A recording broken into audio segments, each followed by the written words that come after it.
up, guys? It's your boy, Wild Beezy Baby, and I am here to react to last night's WWE Clash of Champions. The Clash of the Champions, once again, was a great show. It's a show from WCW way back in the day. But WWE wanted to be petty starting in 2016, and they took the word "the" out of it. It's irritated me for years. Not even going to lie about that.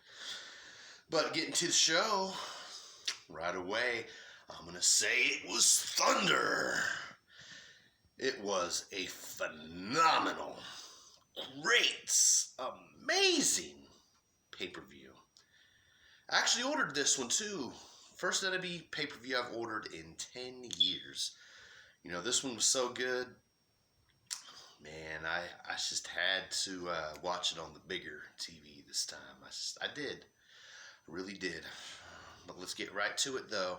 We had Shinsuke Nakamura and Cesaro retaining their SmackDown Tag Team Championships with relative ease against Lucha.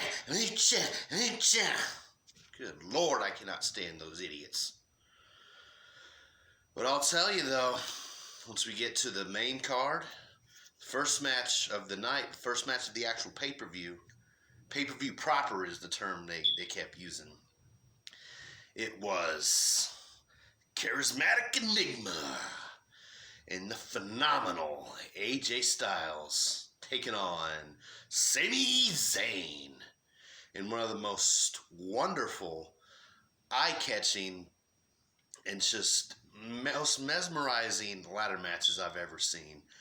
A lot of particular spots in there I never seen before. One right away that sticks out was Sami Zayn was climbing the ladder, and then AJ had threw it was almost like a hornswoggle ladder at Sami.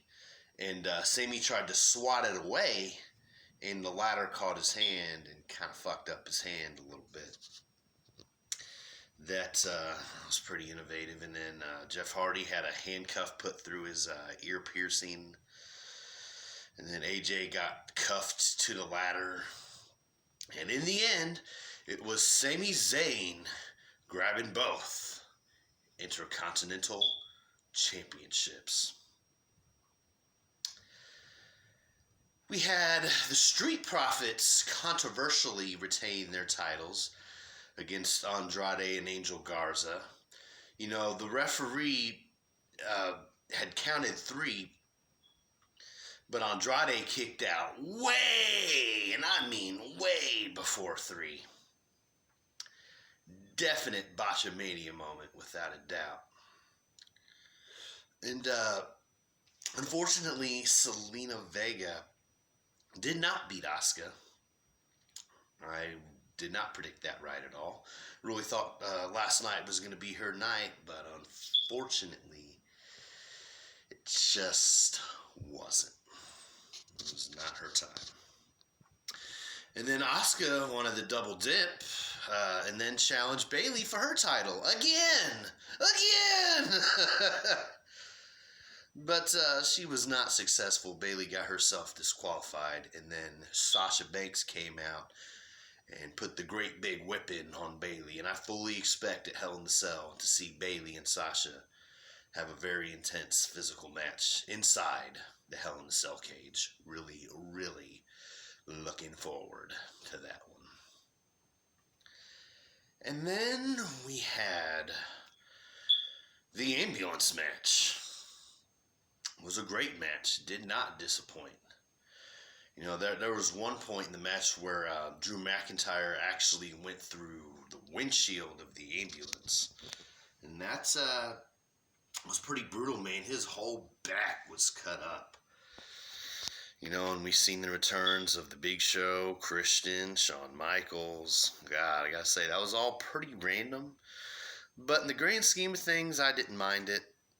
I really wanted to see Randy Orton get his 14th world title, but it wasn't meant to be. But hey, I'm not going to complain 1 second about that match, because that match was amazing. And I'll tell you, Bobby Lashley, he destroyed Apollo Crews. I absolutely was not surprised at all to see that. And then we get to the main event, which was, no, excuse me. It was Drew McIntyre retaining in the ambulance match.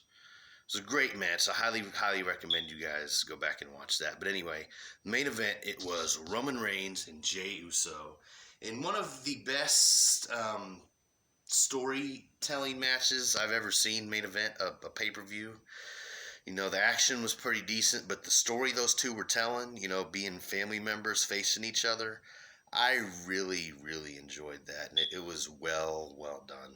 I can't even really give it justice to how good that whole story was of the match, and eventually the match was stopped because Jay's brother Jimmy came out and threw in the towel. And it was Jimmy who told Roman, stop, leave him alone. You're the tribal chief. You're the tribal chief. Just leave him alone. Not gonna lie, I kind of thought that was a little funny toward the end. But, I enjoyed it, though, man. It was a good match. It was a whole lot better than I was expecting. It was a lot more competitive than I was expecting. But toward the end, it was an absolute slaughter, just like I thought. Overall, I'm going to give this pay-per-view a 9 out of 10. Definitely one of the better WWE pay-per-views I've seen in the last several months. And it's definitely going to go down as one of the best pay-per-views of the entire year. I really liked it a whole lot. Thumbs up, Thunder. Make sure you subscribe to my YouTube channel, Thunder or Blunder, and share the shit out of this and all my content. This has been your boy, Wild Beezy Baby, and this has been my reaction to WWE Clash of the Champions 2020.